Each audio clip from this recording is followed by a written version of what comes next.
YouTube, Awesome Writer here. Welcome to my review for the Avataro Sentai DonBrothers finale. So you're probably thinking, if you watched my other videos, Dawson, but you stopped watching DonBrothers. This is true, but actually I just basically stopped covering it. It was only a few weeks after I stopped watching and stopped covering it that I basically picked it up again and watched it at my own pace, and I have been keeping up with it, and as such I wanted to review the finale before I do a series review within the week. I'll talk sort of more about my experience with that, with the stop and start of watching, and like why I did that and all that in that review. I don't want to bog it down here, because I want to talk about the finale, because I think finales, just like pilots, are interesting to talk about, to see how they wrapped things up, and see if it wrapped up the whole feelings on the series in a satisfying conclusion. And I think DonBrothers did that. I don't think it was a perfect finale, maybe anticlimactic to some, left a few doors open, but for the most part I was really satisfied with it as far as wrapping up the series. You effectively have this idea that Don Momotaro is losing his memories. Effectively they're going to continue fading until he becomes sort of just a normal version of himself, living a normal life now that his role is done, that Jiro is positioned as leader, and the whatchamacallem, the Cerebrans, the Notos or whatever, are part of the team, and so he slowly fades through the episode. So at the beginning of the episode, you have sort of these nice scenes with each individual member that, while aren't technically his last scenes with them, they feel like sort of the finale scenes mostly to their relationship, sort of highlighting a little bit of them, as well as more so highlighting the individual characters in Journey. Like, you know, Oni's sister is about her finally moving past the whole plagiarism thing, even embracing the plagiarism nickname or the plagiarist nickname is endearing. You know, Saru Brother being Saru Brother with haikus. I feel like he has the least substantial story, so he had the least substantial sort of like period on the end of his story sentence. Then of course with Kiji Brother, you have him finally learning to live for himself, which isn't going to matter in 5 minutes when, you know, Natsumi shows up at his door, but it's kind of a nice beat of like he's moving on and learning to sort of not hopefully be so codependent on Natsumiho when she shows back up.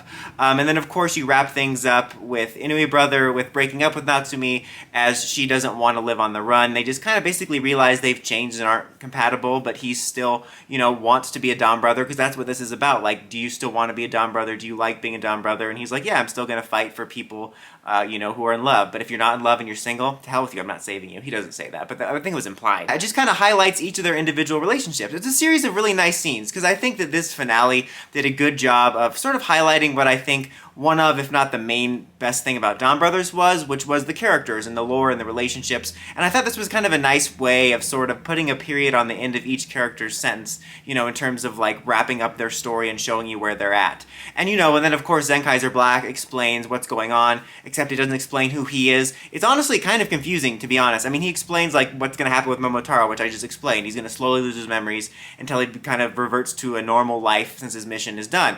But then they show him in this like light where he puts his head down and his suit changes from red to white and black, which I feel like implies that Zenkaizer Black went through a similar thing, which for a second was like, wait, was he a previous version of like a Don Momotaro figure in this universe, or is that what happened to Kaito? And his suit changed. Like, we don't know who he is as of this still. There's still a bunch of hints and stuff. Apparently it's going to be wrapped up in the upcoming Versus movie, which they might force me to watch, which I'm a little bit annoyed by, but at the same time, if it is given at least a satisfying sort of answer, that's kind of a smart play given how the two series are interconnected but not. But if you're looking for answers about Zenkaizer Black in this episode, you're not going to find them.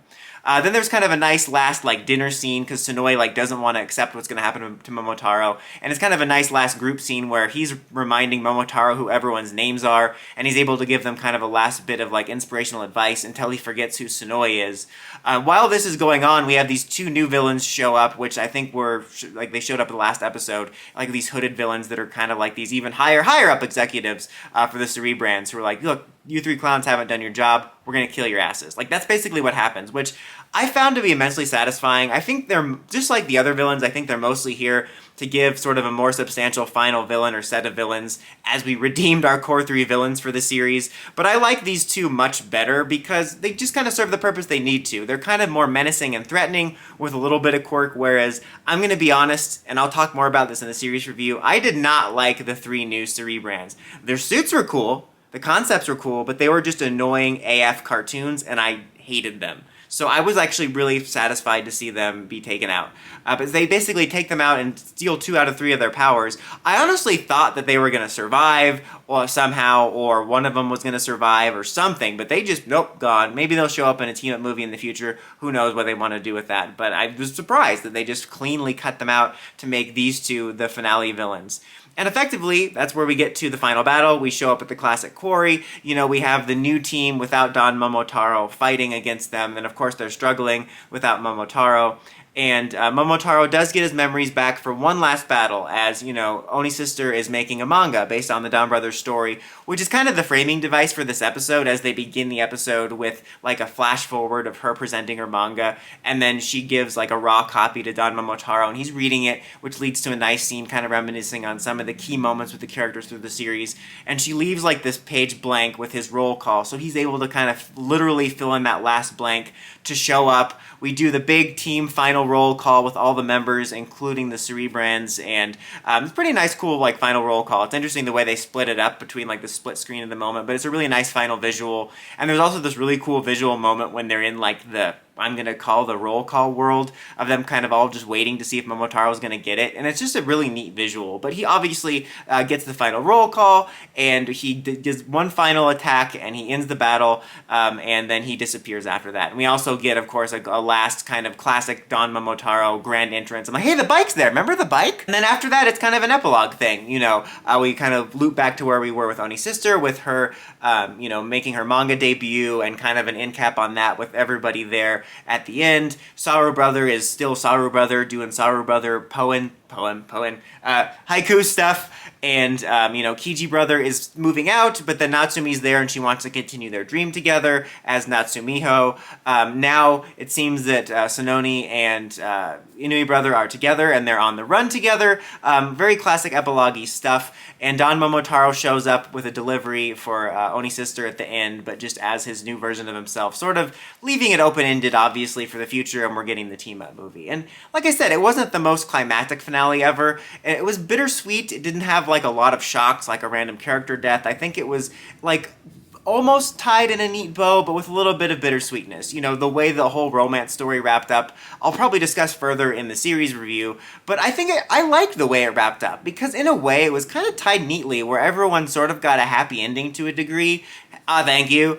But also, it was kind of bittersweet in the way it came about, in terms of, like, it didn't go the way you would think from the beginning. Like, I don't know. I'll talk more about that in the series review, but I was pretty satisfied with that. I think Momotaro's finale was pretty bittersweet. I mean, it leaves it open-ended in the movie, spoiler alert, he's going to get his memories back, at least temporarily. But I like the way it ended. I kind of like endings like that, where it's kind of a happy ending, but there's a tinge of bittersweetness to it, kind of like with Gimes and Builds. Of course, they had to dig them up with a bunch of return specials. But for this, I liked it. It wasn't the most shocking finale or anything, but I think it got to the heart of the series' character and dynamics that I felt was fulfilling for me. I overall enjoyed it. I would give it a score of a 4 out of 5. It wasn't perfect, but I liked the way it ended. I mean, most of your questions were answered, I think, except for Zenkaizer Black, which we'll see how they address that. That's going to be a major talking point. The only other thing that, like, bothered me is something I'll talk more about in the series finale, but is how forced Don Murasame's role was in this, like, in the final roll call and the final team-up, which is kind of more of a symptom of his character overall. But I was satisfied with it for a finale.